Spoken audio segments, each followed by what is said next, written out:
समझी पोखरिया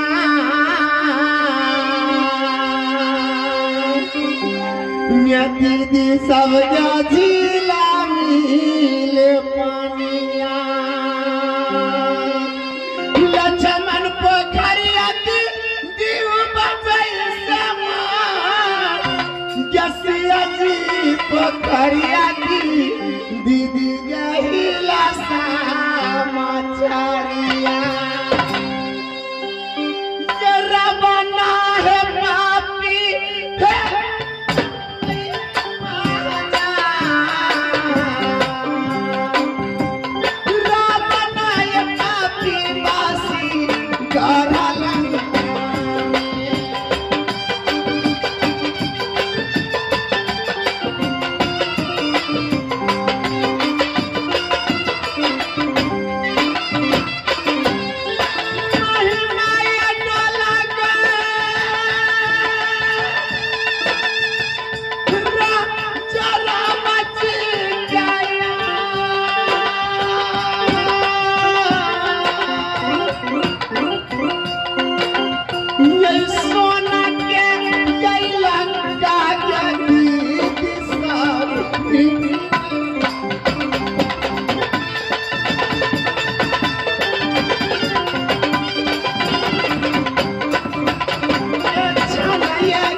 ये हमारी दीदी सब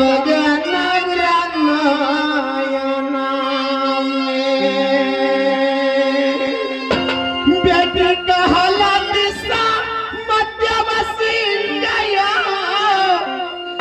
सुंदरा महिला हम भैया सुबेंद्र के यजी तीन भाई में एक बहना दुलारी नाम ये हमारी सोना सुकमार ये छोटा का ये भाई मेरे बिरला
जिस दिन मेरी जन्म हुई राजनैना में, मेरे पिताजी शामदेव सिंह, मेरे भैया सुबाइंद्र, लहरा छोटक सब मिलकर 51 किला में निमंत्रण भेजकर सब छत्री छत्रानी को अपनी राजनैना में बुलाए। बड़ी खुशी का माहौल था क्योंकि 3 भाई की भैयारी में मैं एक सुंदर राजकुमारी जन्म ली थी। पिताजी खुशी से सब किला में न्योता भेज दिए, सब छतरी को राजनैना में बुलाकर अंधन सोना लुटाए, बधाइयां मनाए, खुशियां लुटाए क्योंकि सुंदर राजकुमारी जन्म ली थी। पिताजी काशी से पंडित मंगवाकर मेरे हाथों की भाग रेखा देखकर हमारे नामाकरण किए।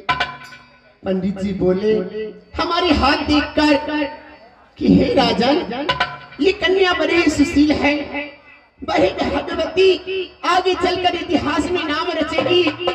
इसका नामकरण मेरे हिसाब से, कुंडली के हिसाब से राजकुमारी मछला रखा जाए। राजकुमारी मछला हमारी नाम पड़ गई, लेकिन मेरे बड़े भैया सुबाइंद्र कहने लगे नहीं पंडित जी, 3 भाई की भैयारी में एक मेरी बहना ने जन्म ली है, तो मैं इसे मछला नहीं राजकुमारी सोना सोना सोना कहकर पुकारूंगा। सारी नैना में प्रधान पड़ गई और हमारी नाम राजकुमारी सोना पड़ गई। समय के साथ साथ मैं बड़ी हुई। जब मेरी उम्र 4 बरस की हुई राजनैना में मेरे भैया सुबाइंद्र, मेरे भैया लहरा छोटक अपनी उंगली पर कर मुझे चलना सिखाते, अपनी गोद में बिठा के मुझे भोजन कराते, अपनी गोद में सुलाकर मुझे लोरी सुनाते। इसके बाद जब मेरी उम्र 12 बरस की हुई राजनैना में छोटी छोटी सखी सहेली के साथ अपनी रंग महल में सुपती मौनिया लुक्का चोरी भागा दौरा करती थी। लेकिन अब आई है जवानी मेरी 16 बरस हो, चाहिए जवानी के दिन सब 16 बरस।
उम्र में मेरी 700 सहेली राजनैना में थी। सब हमसे छोटी, सबसे बड़ी मैं राजकुमारी सोना। लेकिन ये क्या सबकी शादी हुई, सबकी विवाह, सब गए अपनी अपनी ससुराल। बाली कुमारी में पिताजी की राजनैना में रह गई। इसके पीछे कारण है कि मैं हमसे छोटी छोटी सखी सहेली की शादी हो गई, लेकिन अब तक मैं बाली कुमारी क्यों बैठी हूँ राजनैना में? क्योंकि मेरे भैया सुबाइंद्र हमारी शादी को लेकर ऐसे ऐसे प्रण रखे हैं कि संसार में कोई ऐसा छतरी जन्म नहीं लिया जो मेरे भैया के प्रण को पूरा कर सके और ये सोना की डोरी अपने घर ले जा सके। तो क्या अगर भैया का प्रण पूरा नहीं होगा तो क्या मैं बाली कुमारी रह जाऊंगी? क्या हमारी शादी नहीं होगी? क्या मैं ससुराल नहीं जाऊंगी? नहीं, ऐसा नहीं हो सकता। कोई ना कोई उपाय तो सोचना पड़ेगा। क्या करूं? आखिर कैसे मेरी शादी होगी? कैसे मेरी डोली उठेगी? कैसे मैं सुहागन बनूंगी? कुछ न कुछ उपाय तो मुझे सोचना पड़ेगा। इस वक्त मेरे मन में एक ही ख्याल आता है कि मेरी बचपन की सहेली मेरी भाभी, जो बचपन से मेरी महल में काम करती है और साथ साथ मेरी सहेली भी है, उसे अपने महल में बुलाती हूँ। सारी दिल की बात उसे बताऊंगी। कोई ना कोई रास्ता तो वो मुझे अवश्य बताएगी। बादी कहाँ जाके पैसा लेना, कहाँ जाके पैसा लेना छनिया, लेना लेना करना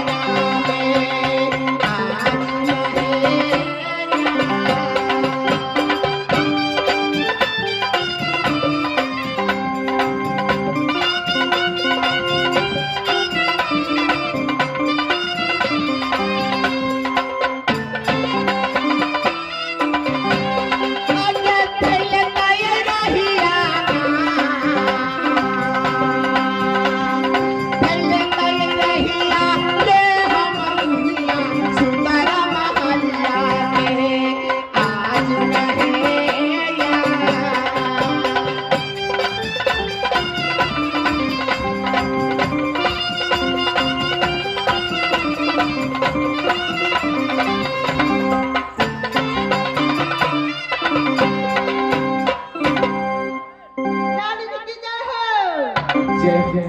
खुश रहो बादी, तुमको है आशीष हमारी, संसार बीच हो में तारीफ तुम्हारी।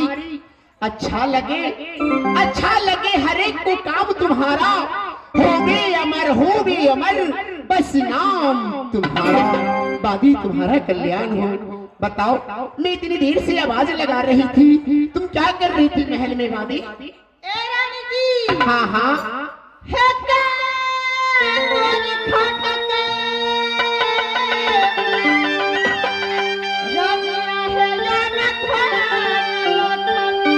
नहीं बादी, तो हर फाटल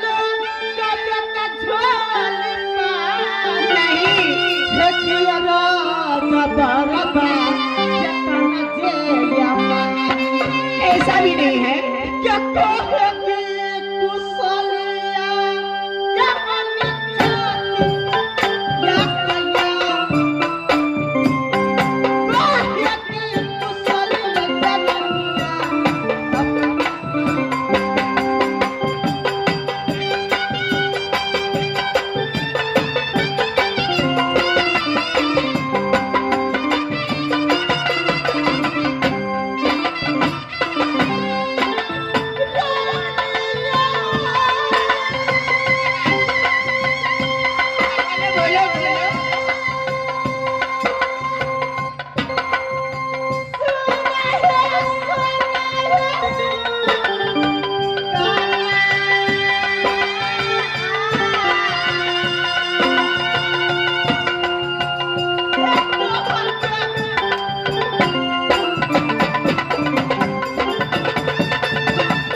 ए बादी, तुम मुझे कह रही हो कि क्या तेरी घट गई अंधन लक्ष्मी, क्या घटी नबी की मां, क्या कोई छतरी ताना दिया?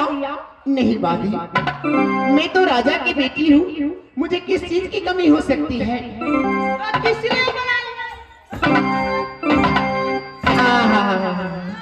सुनो बाजी,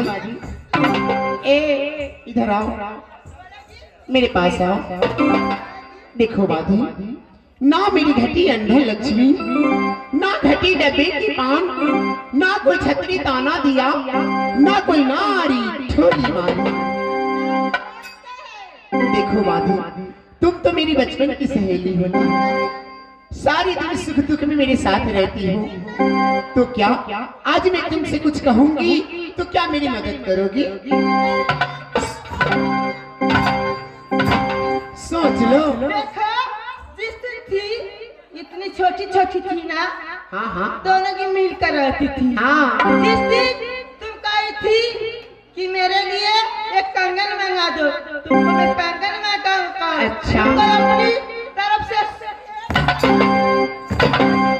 सही बात है। सुनो बादी, तुम्हें महल में बुलाने का कारण क्या है? देखो बादी, ये जिस 700 सहेली में मेरी है राजा नयना, सब हमसे छोटे लगी हो माया, ये जिस सबकी है शादी हो गई सबकी है गवाना, सब बसती अपनी अपनी सासुराल, ये जी भारी भारी गोदिया में है बालक खिलाती। बादी, पहले मेरी बात तो सुनो। ये बाली ये तुम्हारी सोना नैना में रह गईया, बाली में कुमारी रह गई राजा नयना में। तुम सुन रही हो ना मेरी बात को?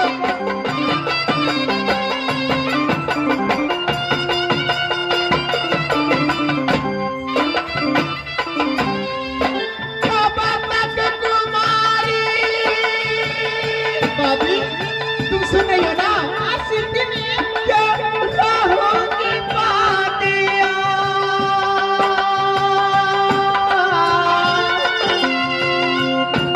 क्या चोरी जवानी के नदियां,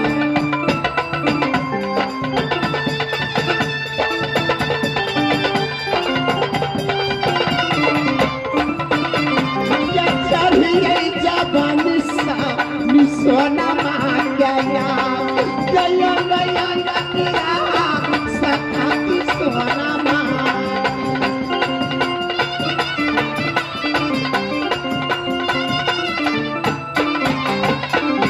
बादी, बताओ ना मेरी शादी कब होगी, कैसे होगी, बताओ ना।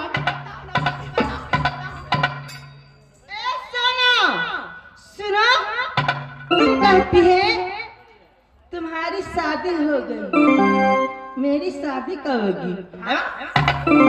क्या हुआ? मैंने कुछ गलत कहा क्या? देखो, हाँ ए रानी जी, हाँ, आज तुम ऐसी बात बोलती हैं, क्यों? तुमको शर्म नहीं आती है? इसमें शर्म की क्या बात है? इस संसार में हर प्राणी का कोई न कोई सपना होता है, सब लड़का की शादी होता है, लड़की की शादी होती है, तो मैंने ऐसा सोचा तो क्या गलत किया? सुना,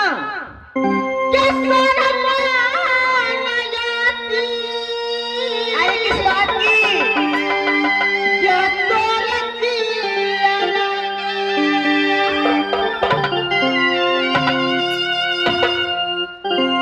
भैया जी क्या कहता नाना गोठना,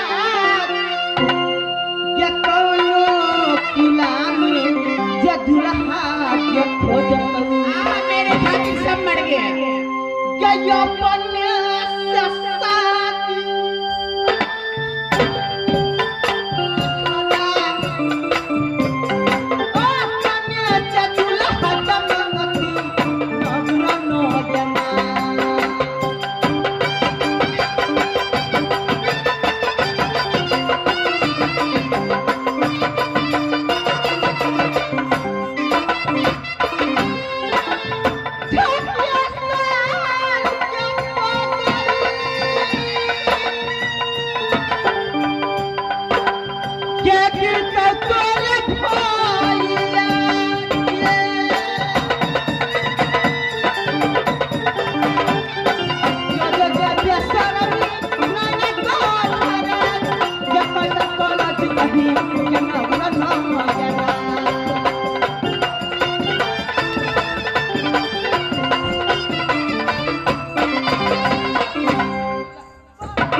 क्या मिर्गी अब है? क्या दीदी क्या ये तो भाई बात ए बादी सुनो, भैया जी अपने स्वार्थ में भुलाए हैं, पिताजी बूढ़े हो गए हैं और भैया का प्रण ऐसा है कि कोई छतरी पूरा ही नहीं कर सकता। तो क्या मैं बाली कुमारी रह जाऊंगी? ए ना दीदी हाँ। अभी तुम भोली भाली अच्छा। बहुत नादान है। हाँ। ये शादी लाख ना तुम आपन गोलिया में नहीं। खुशियाँ मनाओ करनिया अपने पिताजी।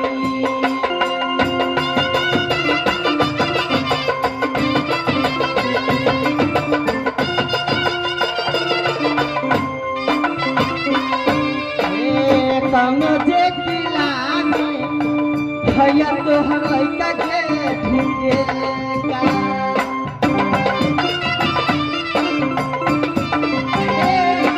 रानिया की सुनो जसो ना जसो कमाल शादी अब रचा दे गोरखीला।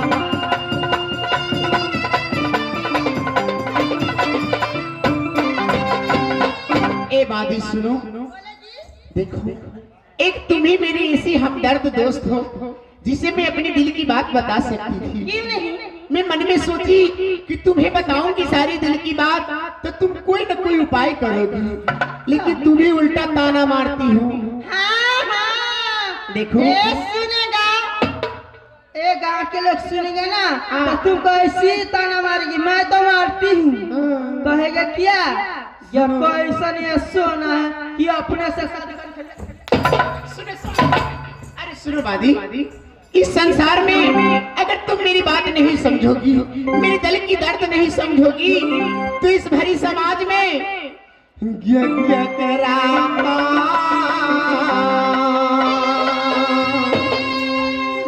कही क्या बाती ये बातिया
वाली नहीं है। खामोखाम तूने मेरा इतना वक्त बर्बाद कर दिया। हाँ हाँ तुमसे कुछ होने वाला नहीं है। तुम ऐसा करो, जाओ महल में जाकर अपनी चूल्हा चौका को संभालो, सुंदर भोजन बन जाए तुम मुझे बुला लेना। दोनों सहेली बैठकर आपस में भोजन करूंगी और सुंदर सुंदर बातें करूंगी, ठीक ना? मुझसे शादी न गजा बैठिए, अपने भैया के मानाइए, अपने पिताजी के मानाइए कि जब कोनो किला में जाकर सुंदर दूल्हा खोज कर। हाँ ठीक है, तुम्हें जो मर्जी हो करो, मैं चलती हूँ महल में, ठीक है? कहल कह की गदी क्या दीदी गदाल में कल तो कुछ वक्त वाला गया इतना बाकी है या बिया करा तो ना हो गेल। अब भाई बाप के खोज में कट के हम अपने से बिया कर बोल, ठीक है? इस साल अपनी भवानी जाती हूँ तो खाना ना बना कर रखूंगी।